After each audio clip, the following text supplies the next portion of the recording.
God gives us all what we really want. Well, chapter 22, and I just have a couple of verses I'm going to show you. The first one is worship or submission to God is central to all the Bible. Look at verse 9. You can read all the rest. We're supposed to. It's worth a lot of points.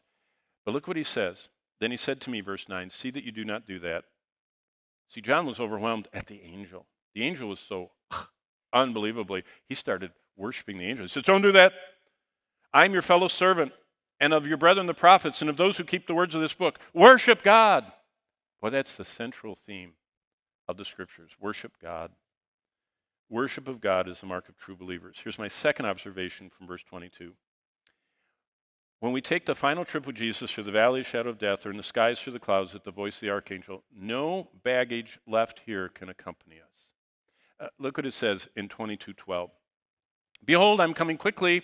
My reward is already with me to give to everyone according to his work. In other words, anything that matters, you have to send ahead. You can't take with you. Now, we can unusually take people with us to heaven. It says that in 1 Thessalonians 2:19 and 20. Paul said, what is my hope or joy or crown of rejoicing? It's you in the presence of the Lord. So anybody you lead to the Lord, you actually kind of take with you because the Lord kind of associates us with who we lead to Christ. But nothing else physical can you take. Immortal souls you can, except what you send ahead. So I wrote, only what we send ahead here will make it to heaven. And what keeps us from getting to heaven is a lust for comfort and convenience. If we're lusting for comfort and convenience, we spend all of our life guarding all this stuff and we don't want anybody to take it. Remember what Ecclesiastes said, the more you have, the more you want. The more you have, the more everybody else wants it. The more you have, the harder it is to give it up. I mean, all those principles are in Ecclesiastes. God says, no, don't lust for comfort and convenience. Long for your heavenly home. Don't be greedy for recognition. Remember, Jesus said, if you get clapped for what you did in sacrifice to the Lord, you don't have any reward in heaven. Wow. We have people that want their name attached to their gift. You know, they donate, but they want their name. They want to be named on the building or whatever. That's okay. It's good. You have a reward. We think you're great. But you lose that reward in heaven, Jesus said, when we want to be recognized. And that's something, you want what you do for the Lord to last forever. Make sure that you're not your biggest self-promoter. And a covetousness for security. That keeps us. We need to fall in love with Jesus all over again.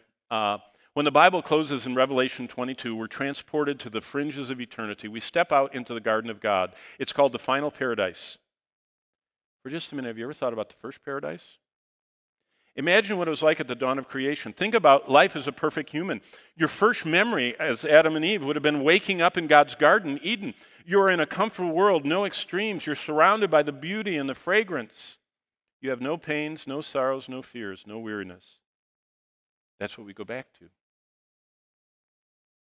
On our way there, we have to stand in front of Jesus and say, did I live my life for you?